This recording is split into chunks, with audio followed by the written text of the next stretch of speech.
वो सब कुछ होते हुए भी नहीं पा रहा। सारा संसार भंडारों से भरा हुआ है, लेकिन हम कर्महीन न, हमारे कर्म में खोट है, जिसकी वजह से हम नहीं पाते। सत्संग में दूसरे को पर टिप्पणी कर देना, कह देना, ढोक देना आसान लगता है। सत्संग में यहाँ मान सम्मान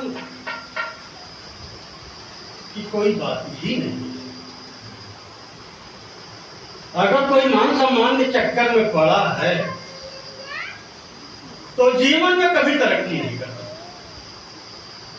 आज की बात ही छोड़ दीजिए, वो जीवन में कभी भी तरक्की नहीं कर सकता, क्योंकि इस मान और सम्मान की सीढ़ी पे इतना फिसलन है कि आधे लोग गिरते हैं। कैसे गिरते हैं?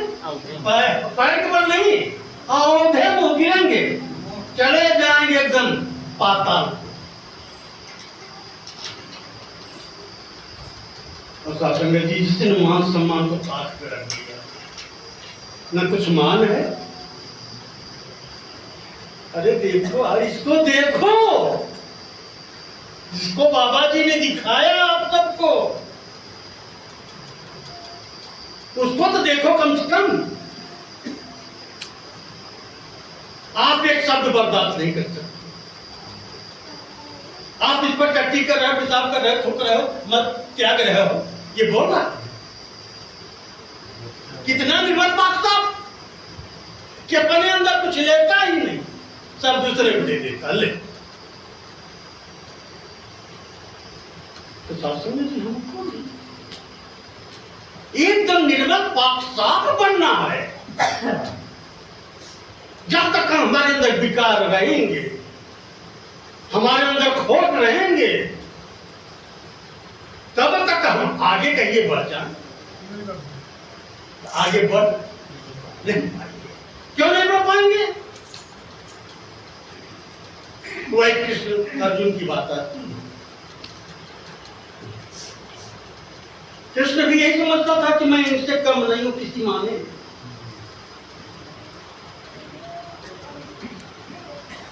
मैं इनसे कुछ ज्यादा ही जानता हूं, और रिश्ते में भी इनसे बड़ा कुछ ज्यादा ही जानता हूं, और रिश्ते में भी बड़ा हूं। कृष्ण भगवान उनको कभी भी साधु नहीं कहा, उनको जब कहा सखा कहा, मित्र कहा, दोस्त कहा, उनके नामों से संबोधन किया। पार्थ कहा, गांडीव कहा, धनुर्धारी कहा, कौतन्य कहा, धनुर्धर कहा, तमाम नामों से संबोधन किया, लेकिन भक्त का नाम नहीं लिया। क्यों नहीं लिया? क्योंकि अर्जुन भक्त था ही नहीं। अर्जुन भक्त नहीं था, इसलिए वो बार बार प्रश्न करता था।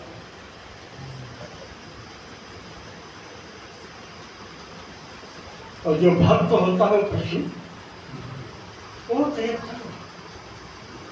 चकोर की तरह, सदगुरु की तरह ताकता कि कौन सी ऐसी वाणी सदगुरु बोल दे कि जिससे हमारा कल्याण हो जाए। संगत जी,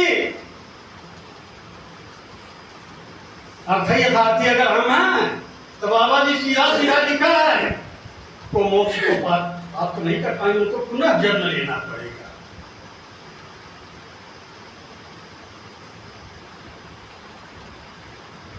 जो बाबा जी के घर जन्म लेता है, सदगुरु घर जन्म में गमन मिटाया।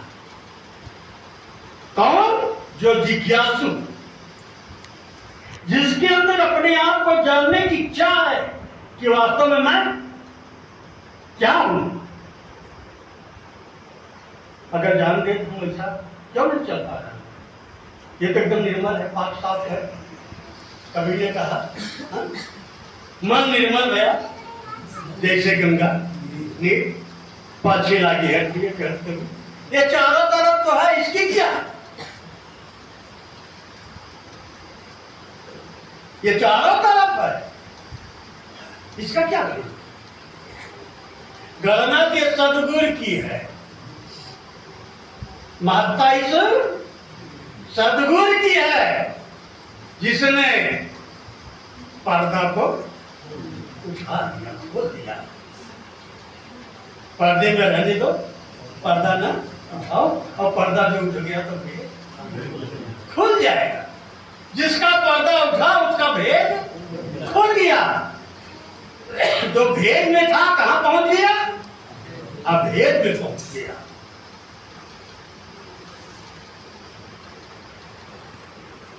अभी हम 40 साल से 30 साल से 35 साल से संगत कर रहे हैं, लेकिन एक अक्षर केवल हम बोलना सीखे हैं। सदगुरु के दरबार में आकर के क्या सीखे हैं? केवल बोलना सीखे हैं। हम कितना बढ़िया गाना जमा लें, कितना बढ़िया बोल लें, कितना महापुरुषों को रिझा लें, तो संगत जी इससे कहाँ? ये बहुत बारीक है, ये जो है बहुत बारीक है, इससे कोई बारीकी चलने वाली नहीं है। अगर कहिए कि हाँ केवल कहा भैया ने चले चतुरैया राम बिन पार ना पार करिए,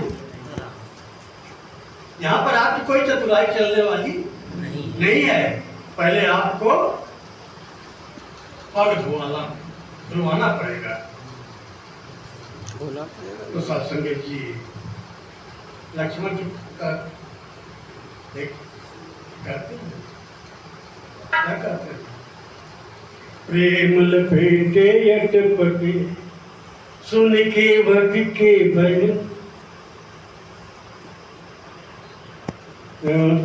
जैसे करुणा है चिते जानकी लखन तन। लखन और जानकी को लग करके हंसे कि देख लो वही केचुहा जो क्षीर सागर में गया था, पैर नहीं छूने दिए आप दोनों। वही आज आ गया है, वही आज आ गया है कि बिना पग धोए हम आपको पार नहीं उतारूंगा। जो सारे संसार को बहुत सालों को पार पाने वाला भक्त त्यागे उनको डिगना पड़ा। केवल राम रजाया सुख पावा और पान कठौता भर लिया। कठौत नहीं कठौता, अरे उसका बड़ा भारी सम्राट था, राजा था। एक कठौती का थोड़ा था, सबको चरना मिला, सबको मर कर दिया। तो सत्संग जी ये विषय बोलो, ये कहने का विषय है ही नहीं। स्वाध्याय